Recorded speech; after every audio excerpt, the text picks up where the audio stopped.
My name is Nick Hornby. I'm an artist based in London, and I have been in conversation with Alfredo Crambarotti, the director of MOSTYN, for a couple of years now.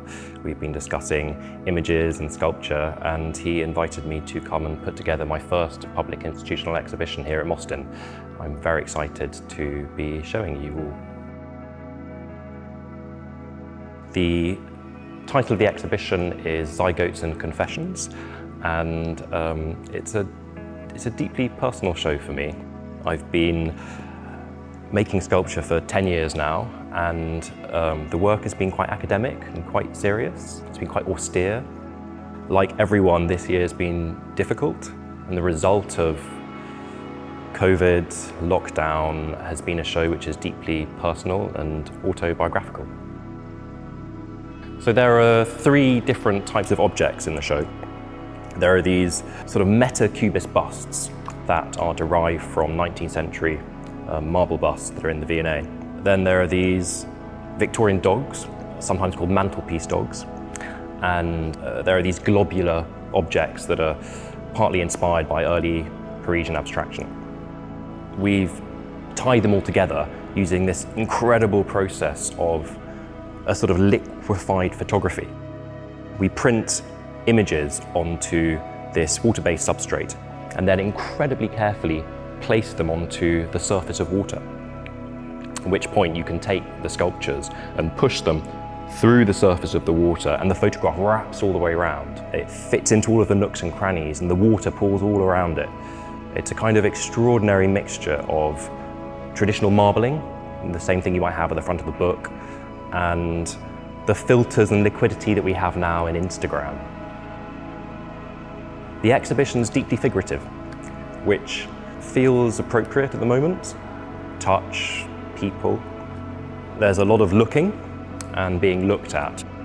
So when you, the viewer, walking around the space, hopefully will feel like a participant, an outsider, and also someone who is contributing to all of the exchanges and dialogues across the objects.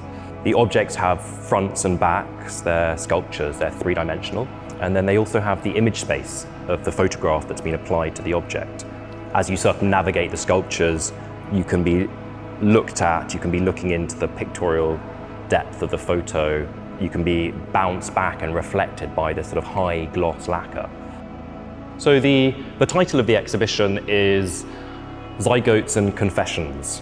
I've always been really intrigued by comparisons, binary opposition, theses and antitheses. In the real world, we're frequently comparing things that are of like, 20% versus 80%. With art, sometimes you're asked to question things that are harder to compare. How do you balance a meteorite with a Porsche, for example? And that's what this title is about for me. It's this category error. A zygote is sort of a scientific term, and it refers to a pre-sexualized embryo, a pre-embryo state of the life cycle of a human. And confessions, well, that's, in this case, it's my story, my autobiography. The series of pieces here are also engaging with relationships, people I've encountered, very personal relationships. It's an autobiographical show. So hopefully your experience of the pieces has a strange ahistorical feeling. On the one hand, the Victorian busts evoke the sort of the height of 1850. The blobs feel quite modernist, but then hopefully there's something quite uncanny about the sensibility of the image and the gloss. I think of these things as being almost like the manifestation of an iPhone screen. That liquid crystal display of the iPhone screen has become manifest through this liquefied image process. So the protagonists of these objects are literally the protagonists that I speak to through my phone, that incredibly intimate thing that one does. There's also a lot of technology involved in this. The objects are designed in CAD, within a computer, and then digitally fabricated, digitally cut, and there's some slippage between the digital realm and the analog realm. One of the things that artists think about, the conversations I've had with Alfredo, has been about history and how I have quite an ahistorical approach to things. I think it's possible to find a Renaissance sculpture as relevant today as the front cover of a newspaper. A similar thing happens in this exhibition where the busts, for example, are derived from Victorian marble busts in the Hints galleries at the V&A from around 1850 and 1880. The way I've reassembled them through a computer, the objects have this feeling of cubism, so 1920.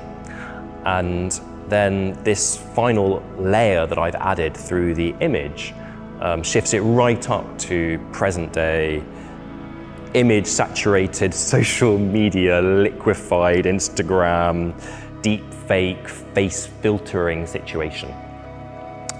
So hopefully you're looking and simultaneously seeing this flattening of history.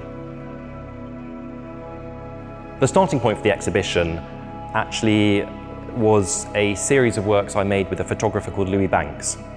He's an incredible photographer. He's known for shooting a lot of high-end fashion and also the queer scene in London. He had shot some transsexual performers and we spoke about collaborating.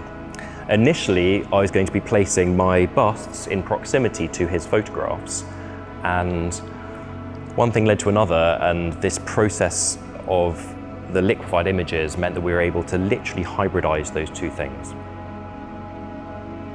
If it wasn't for Corona, I wanted to stipulate that the sculptures could be touched.